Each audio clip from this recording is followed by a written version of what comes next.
성경을 읽기 전에 드리는 기도. 성부와 성자와 성령의 이름으로 아멘. 성경 안에서 우리를 친절히 만나주시는 아버지, 넘치는 성령의 빛으로 내 눈을 열어주시오. 당신의 빛을 보게 하시고 내 귀를 열어주시오. 당신의 말씀을 듣게 하시며 내 마음을 열어주시오. 당신의 생명을 받아 앉게 하소서.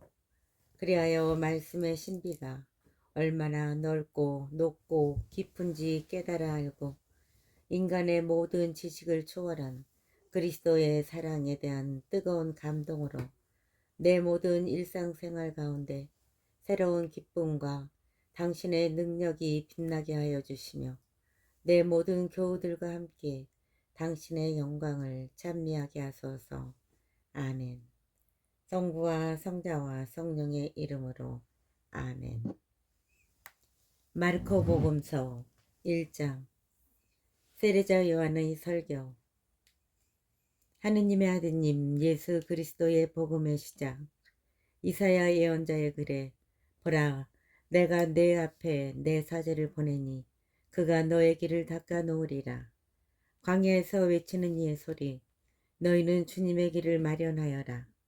그분의 길을 곧게 내어라 하고 기록된 대로 세례자 요한이 광야에 나타나 죄의 용서를 위한 회개의 세례를 선포하였다. 그리하여 온 유다 지방 사람들과 예루살렘 주민들이 모두 그에게 나아가 자기 죄를 고백하며 요르단강에서 그에게 세례를 받았다. 요한은 낙타 털옷을 입고 허리에 가죽띠를 둘렀으며 메뚜기와 들꿀을 먹고 살았다. 그리고 이렇게 선포하였다. 나보다 더 큰 능력을 지니신 분이 내 뒤에 오신다. 나는 몸을 굽혀 그분의 신발끈을 풀어드릴 자격조차 없다. 나는 너희에게 물로 세례를 주었지만 그분께서는 너희에게 성령으로 세례를 주실 것이다. 세례를 받으시다. 그 무렵에 예수님께서 갈릴레아 나자렛에서 오시어 요르단에서 요한에게 세례를 받으셨다. 그 무렵에 예수님께서 갈릴레아 나자렛에서 오시어 요르단에서 요한에게 세례를 받으셨다.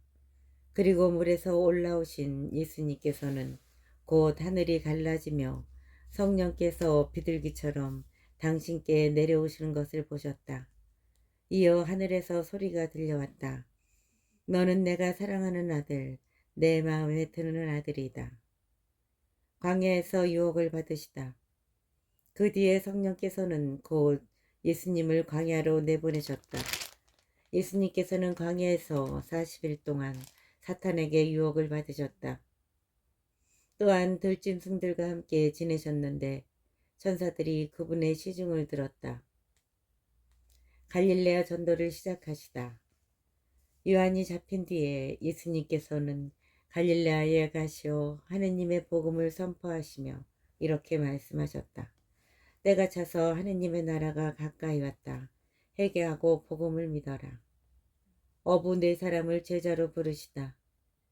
예수님께서 갈릴레아 호숫가를 지나가시다가 호수에 그물을 던지고 있는 시몬과 그의 동생 안드레아를 보셨다. 그들은 어부였다. 예수님께서 그들에게 이르셨다. 나를 따라오너라. 내가 너희를 사람 낚는 어부가 되게 하겠다.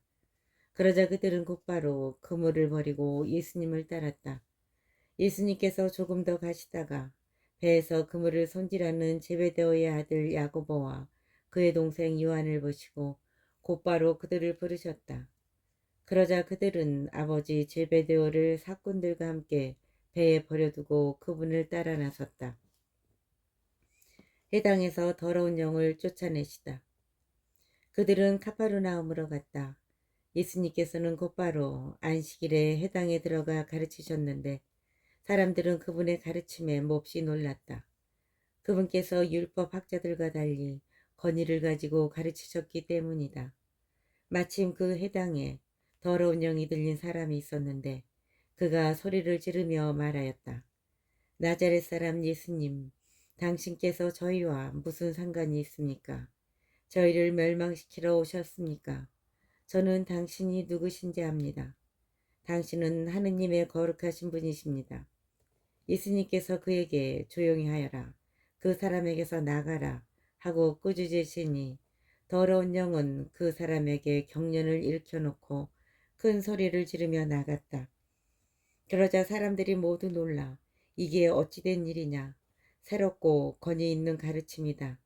저희가 더러운 영들에게 명령하니 그것들도 복종하는구나 하며 서로 물어보았다. 그리하여 그분의 소문이 곧바로 갈릴레아 주변 모든 지방에 두루 퍼져나갔다. 시몬의 병든 작물을 고치시다. 그들은 회당에서 나와 야고보와 요한과 함께 곧바로 시몬과 안드레아의 집으로 갔다. 그때 시몬의 장모가 열병으로 누워 있어서 사람들이 곧바로 예수님께 그 부인의 사정을 이야기하였다. 예수님께서 그 부인에게 다가가시어 손을 잡아 일으키시니 열이 가셨다. 그러자 부인은 그들의 시중을 들었다. 많은 병자를 고치시다. 저녁이 되고 해가 지자 사람들이 병든 이들과 마귀 들린 이들을 모두 예수님께 데려왔다. 온 고을 사람들이 문 앞에 모여들었다. 예수님께서는 갖가지 질병을 앓는 많은 사람을 고쳐주시고 많은 마귀를 쫓아내셨다. 그러면서 마귀들이 말하는 것을 허락하지 않으셨다. 그들이 당신을 알고 있었기 때문이다. 전도 여행을 떠나시다. 다음날 새벽 아직 캄캄할 때 예수님께서는 일어나 외딴 곳으로 나가시어 그곳에서 기도하셨다. 시몬과 그 일행이 예수님을 찾아 나섰다가 그분을 만나자 모두 스승님을 찾고 있습니다 하고 말하였다. 예수님께서 그들에게 말씀하셨다. 다른 이웃 고을들을 찾아가자. 그것에도 내가 복음을 선포해야 한다. 사실 나는 그 일을 하려고 떠나온 것이다. 그러고 나서 예수님께서는 온 갈릴레아를 다니시며 회당에서 복음을 선포하시고 마귀들을 쫓아내셨다. 납병 환자를 고치시다. 어떤 납병 환자가 예수님께 와서 도움을 청하였다. 그가 무릎을 꿇고 이렇게 말하였다. 스승님께서는 하고자 하시면 저를 깨끗하게 하실 수 있습니다. 예수님께서 가엾은 마음이 드셔서 손을 내밀어 그에게 대시며 말씀하셨다. 내가 하고자 하니 깨끗하게 되어라. 그러자 바로 나병이 가시고 그가 깨끗하게 되었다. 예수님께서는 그를 곧 돌려보내시며 단단히 이르셨다. 그에게 이렇게 말씀하셨다. 누구에게든 아무 말도 하지 않도록 조심하여라. 다만 사자에게 가서 내 몸을 보이고 내가 깨끗해진 것과 관련하여 모세가 명령한 예물을 바쳐 그들에게 증거가 되게 하여라. 그러나 그는 떠나가서 이 이야기를 널리 알리고 퍼뜨리기 시작하였다. 그리하여 예수님께서는 더 이상 드러나게 고을로 돌아가지 못하시고 바깥 외딴 곳에 머무르셨다. 그래도 사람들은 사방에서 그분께 모여들었다. 2장 중풍병자를 고치시다. 며칠 뒤에 예수님께서는 다시 카파르나움으로 들어가셨다. 그분께서 집에 계시다는 소문이 퍼지자 문 앞까지 빈자리가 없을 만큼 많은 사람이 모여들었다. 예수님께서는 그들에게 복음 말씀을 전하셨다. 그때 사람들이 어떤 중풍병자를 그분께 데리고 왔다. 그 병자는 4사람이 들것에 들고 있었는데 군중 때문에 그분께 가까이 데려갈 수가 없었다. 그래서 그분께서 계신 자리의 지붕을 벗기고 구멍을 내어 중풍병자가 누워있는 들것을 달아내려 보냈다. 예수님께서 그들의 믿음을 보시고 중풍병자에게 말씀하셨다. 얘야, 너는 죄를 용서받았다. 율법학자 몇 사람이 거기에 앉아 있다가 마음속으로 의아하게 생각하였다. 이 자가 어떻게 저런 말을 할 수 있단 말인가. 하느님을 모독하는군. 하느님 한 분 외에 누가 죄를 용서할 수 있단 말인가. 예수님께서는 곧바로 그들이 속으로 의아하게 생각하는 것을 당신 영으로 아시고 말씀하셨다. 너희는 어찌하여 마음속으로 의아하게 생각하느냐. 중풍병자에게 너는 죄를 용서받았다 하고 말하는 것과 일어나 내 들것을 가지고 걸어가라 하고 말하는 것 가운데에서 어느 쪽이 더 쉬우냐? 이제 사람의 아들이 땅에서 죄를 용서하는 권한을 가지고 있음을 너희가 알게 해주겠다. 그러고 나서 중풍병자에게 말씀하셨다. 내가 너에게 말한다. 일어나 들것을 들고 집으로 돌아가거라. 그러자 그는 일어나 곧바로 들것을 가지고 모든 사람이 보는 앞에서 밖으로 걸어 나갔다. 이에 모든 사람이 크게 놀라 하느님을 찬양하며 말하였다. 이런 일은 일찍이 본 적이 없다. 레이를 부르시고 세리들과 함께 음식을 드시다. 예수님께서 다시 호숫가로 나가셨다. 군중이 모두 모여오자 예수님께서 그들을 가르치셨다. 그 뒤에 길을 지나가시다가 세간에 앉아있는 알페오의 아들 레이를 보시고 말씀하셨다. 나를 따라라. 그러자 레이는 일어나 그분을 따랐다.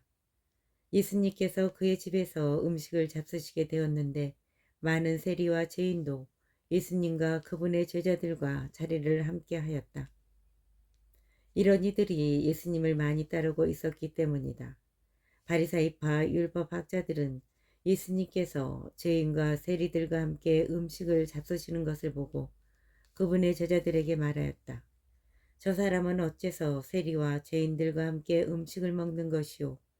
예수님께서 이 말을 들으시고 그들에게 말씀하셨다. 건강한 이들에게는 의사가 필요하지 않으나 병든 이들에게는 필요하다. 나는 의인이 아니라 죄인을 부르러 왔다.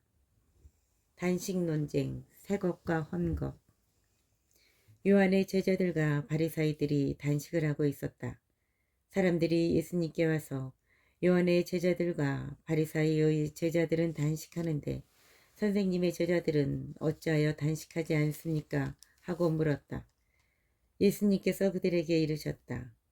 혼인잔치 손님들이 신랑과 함께 있는 동안에 단식할 수야 없지 않으냐. 신랑이 함께 있는 동안에는 단식할 수 없다.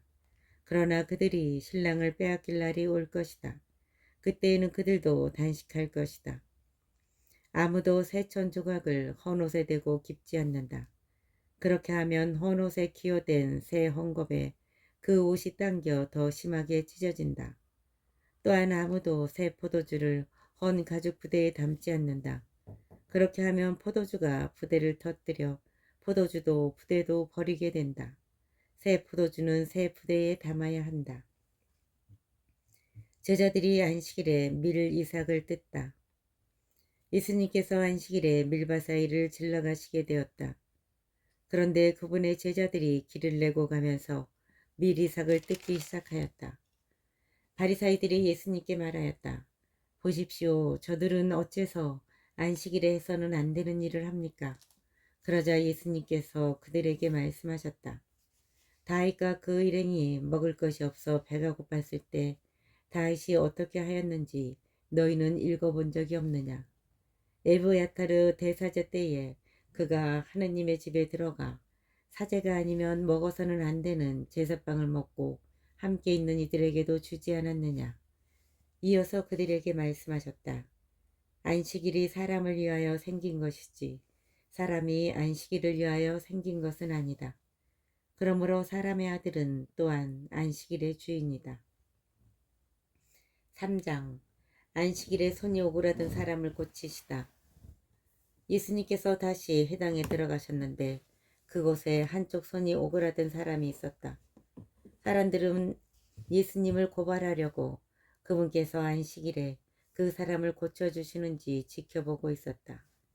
예수님께서 손이 오그라든 사람에게 일어나 가운데로 나와라 하시고 그들에게 말씀하셨다. 안식일에 좋은 일을 하는 것이 합당하냐? 남을 해치는 일을 하는 것이 합당하냐? 목숨을 구하는 것이 합당하냐? 죽이는 것이 합당하냐? 그러나 그들은 입을 열지 않았다. 그분께서는 노기를 떼시고 그들을 둘러보셨다.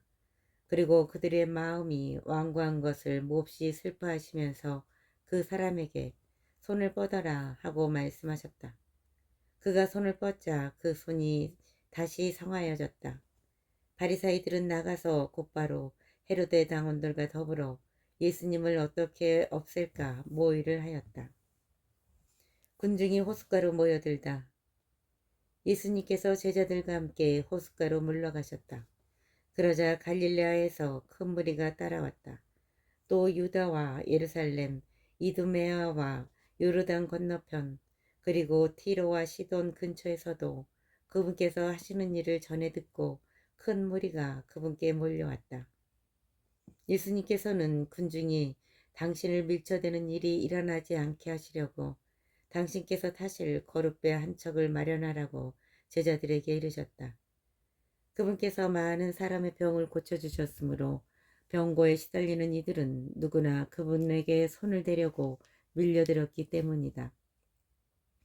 또 더러운 영들은 그분을 보기만 하면 그 앞에 엎드려 당신은 하느님의 아드님이십니다 하고 소리질렀다.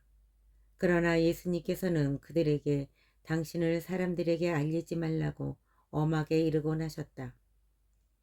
12 사도를 뽑으시다. 예수님께서 산에 올라가신 다음 당신께서 원하시는 이들을 가까이 부르시니 그들이 그분께 나왔다. 그분께서는 12를 세우시고 그들을 사도라 이름하셨다.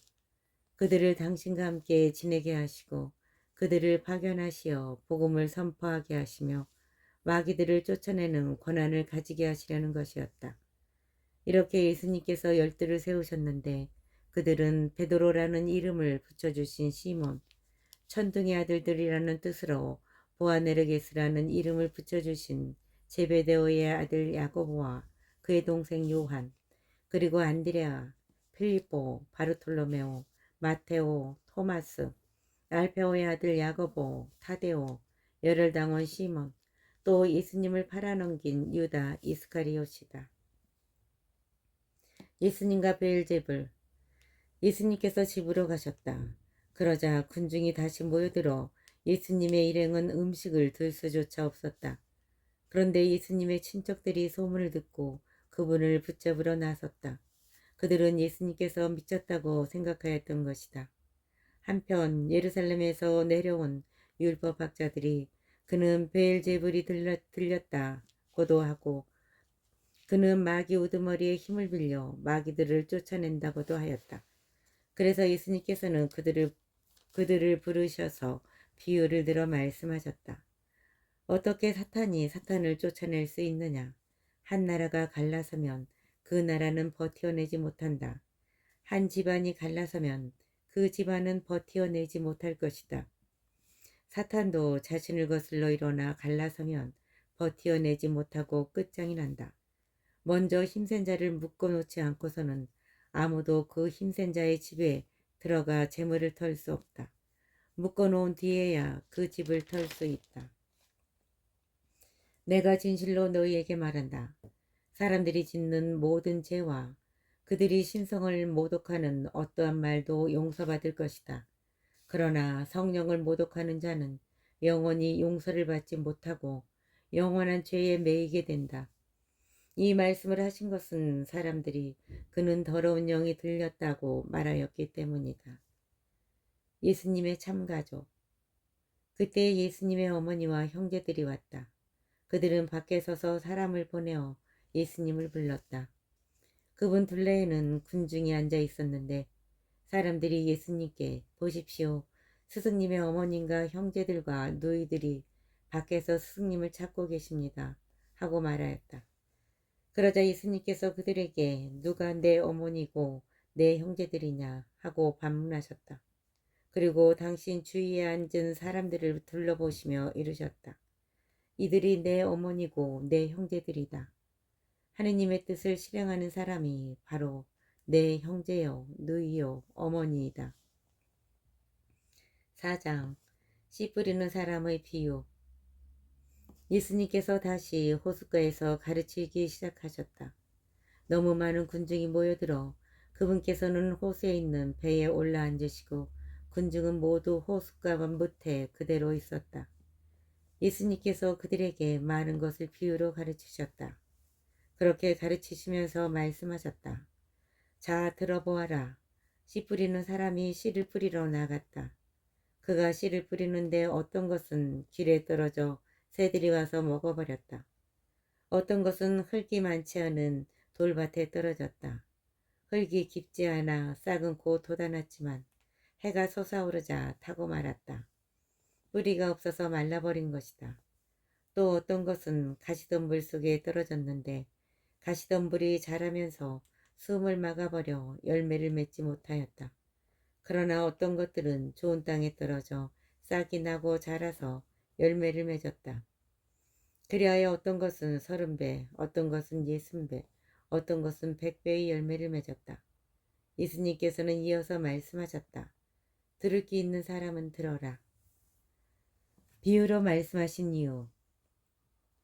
예수님께서 혼자 계실 때 그분 둘레에 있던 이들이 12제자와 함께 와서 비유들의 뜻을 물었다.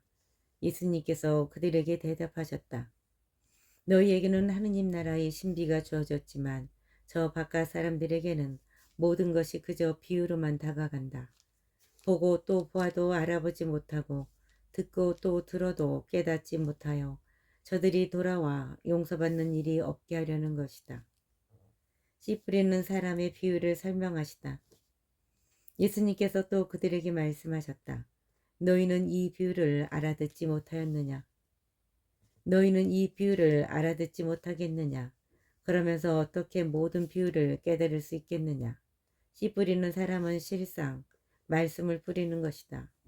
말씀이 길에 떨어지는 것은 이러한 사람들을 두고 하는 말이다. 그들이 말씀을 들으면 곧바로 사탄이 와서 그들 안에 뿌려진 말씀을 앗아가 버린다. 그리고 말씀이 돌밭에 뿌려지는 것은 이러한 사람들이다. 그들은 말씀을 들으면 곧 기쁘게 받는다. 그러나 그들에게 뿌리가 없어서 오래가지 못한다. 그래서 말씀 때문에 환난이나 박해가 일어나면 곧 걸려 넘어지고 만다. 말씀이 가시덤불 속에 뿌려지는 것은 또 다른 사람들이다. 이들은 말씀을 듣기는 하지만 세상 걱정과 재물의 유혹과 그 밖에 여러 가지 욕심이 들어가 그 말씀의 숨을 막아버려 열매를 맺지 못한다. 그러나 말씀이 좋은 땅에 뿌려진 것은 이러한 사람들이다.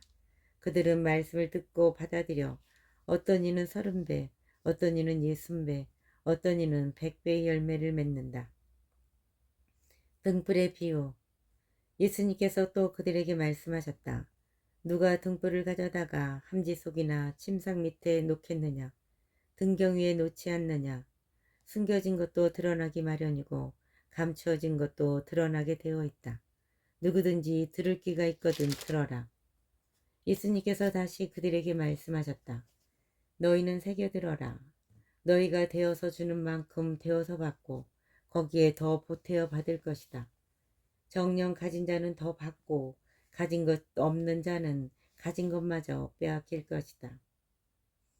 저절로 자라는 씨앗의 비유. 예수님께서 또 말씀하셨다. 하느님의 나라는 이와 같다. 어떤 사람이 땅에 씨를 뿌려 놓으면 밤에 자고 낮에 일어나고 하는 사이에 씨는 싹이 터서 자라는데 그 사람은 어떻게 그리 되는지 모른다.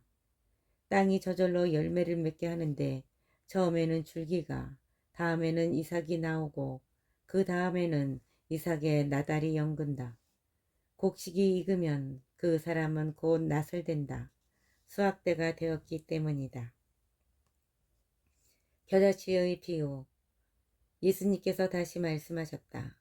하느님의 나라를 무엇에 비길까? 무슨 비유로 그것을 나타낼까? 하느님의 나라는 겨자씨와 같다. 땅에 뿌릴 때에는 세상의 어떤 씨앗보다도 작다. 그러나 땅에 뿌려지면 자라나서 어떤 풀보다도 커지고 큰 가지를 뻗어 하늘의 새들이 그 그늘에 깃들일 수 있게 된다. 비유를 들어 가르치시다. 예수님께서는 그들이 알아들을 수 있을 정도로 이처럼 많은 비유로 말씀을 하셨다.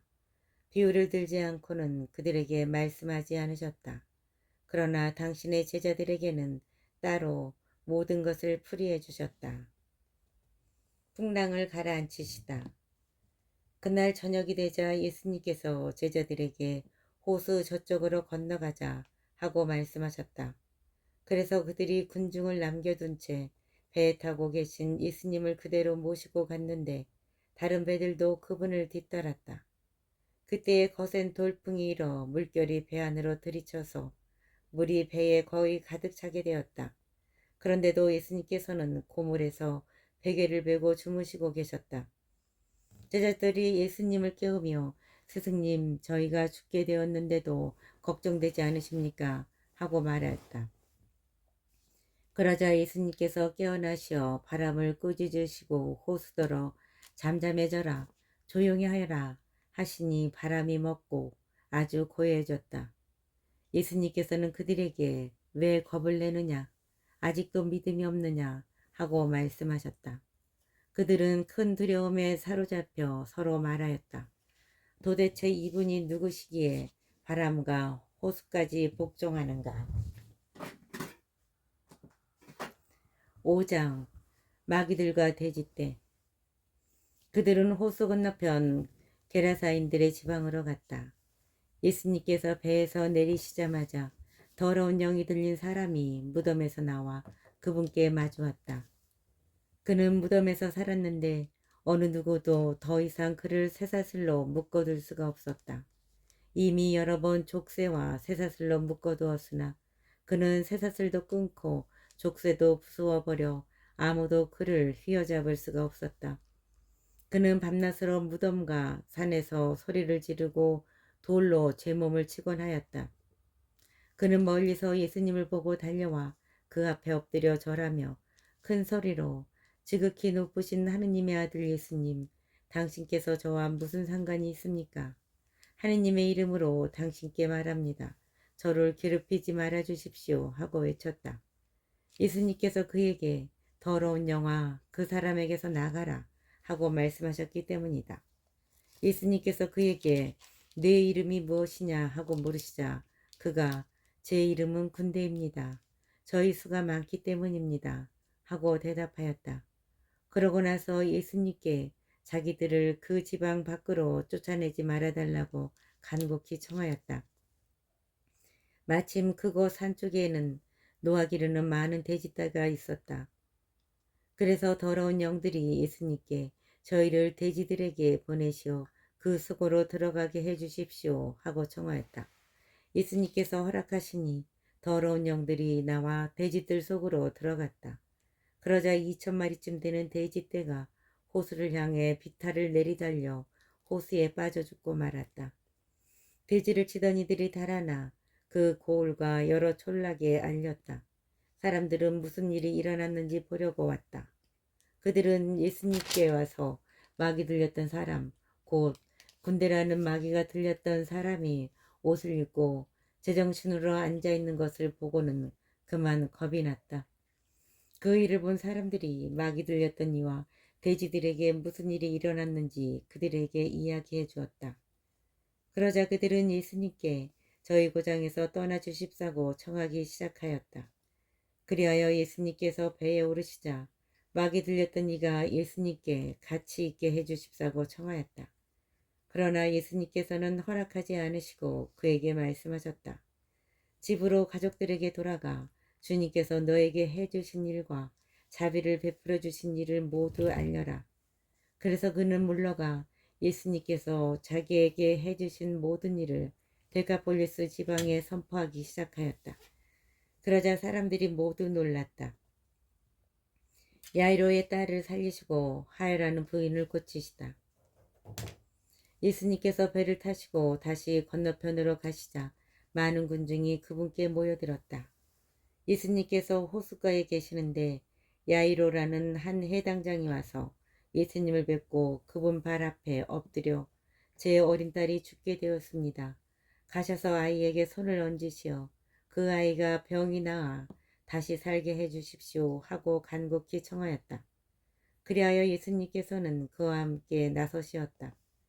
많은 군중이 그분을 따르며 밀쳐댔다. 그 가운데에 12해 동안이나 하이라는 여자가 있었다. 그 여자는 숱한 고생을 하며 많은 의사의 손에 가진 것을 모두 쏟아부었지만 아무 효험도 없이 상태만 더 나빠졌다. 그가 예수님의 소문을 듣고 군중에 섞여 예수님 뒤로 가서 그분의 옷에 손을 대었다. 내가 저분의 옷에 손을 대기만 하여도 구원을 받겠지 하고 생각하였던 것이다. 과연 곧 출혈이 멈추고 병이 나은 것을 몸으로 느낄 수 있었다. 예수님께서는 곧 당신에게서 힘이 나간 것을 아시고 군중에게 돌아서시어 누가 내 옷에 손을 대었느냐 하고 물으셨다. 그러자 제자들이 예수님께 반문하였다. 보시다시피 군중이 스승님을 밀쳐대는데 누가 나에게 손을 대었느냐 하고 물으십니까? 그러자 예수님께서는 누가 그렇게 하였는지 보시려고 사방을 살피셨다. 그 부인은 자기에게 일어난 일을 알았기 때문에 두려워 떨며 나와서 예수님 앞에 엎드려 사실대로 다 아뢰었다. 그러자 예수님께서 그 여자에게 이르셨다. 딸아, 내 믿음이 너를 구원하였다. 평안히 가거라. 그리고 병에서 벗어나 건강해져라. 예수님께서 아직 말씀하고 계실 때 해당장의 집에서 사람들이 와서는 따님이 죽었습니다. 그러니 이제 스승님을 수고롭게 할 필요가 어디 있겠습니까? 하고 말하였다. 예수님께서는 그들이 말하는 것을 곁에서 들으시고 해당장에게 말씀하셨다. 두려워하지 말고 믿기만 하여라. 그리고 베드로와 야고보와 야고보의 동생 요한 외에는 아무도 당신을 따라오지 못하게 하셨다. 그들이 해당장의 집에 이르렀다. 예수님께서는 소란한 광경과 사람들이 큰 소리로 울며 탄식하는 것을 보시고 안으로 들어가셔서 그들에게 어찌하여 소란을 피우며 울고 있느냐? 저 아이는 죽은 것이 아니라 자고 있다. 하고 말씀하셨다. 그들은 예수님을 비웃었다. 예수님께서는 그들을 다 내쫓으신 다음 아이 아버지와 어머니와 당신의 일행만 데리고 아이가 있는 곳으로 들어가셨다. 그리고 아이의 손을 잡으시고 말씀하셨다. 탈리타 쿰. 이는 번역하면 소녀야 내가 너에게 말한다. 일어나라는 뜻이다. 그러자 소녀가 곧바로 일어나서 걸어다녔다. 소녀의 나이는 12살이었다. 사람들은 몹시 놀라 넋을 잃었다. 예수님께서는 아무에게도 이 일을 알리지 말라고 그들에게 거듭 분부하시고 나서 소녀에게 먹을 것을 주라고 이르셨다.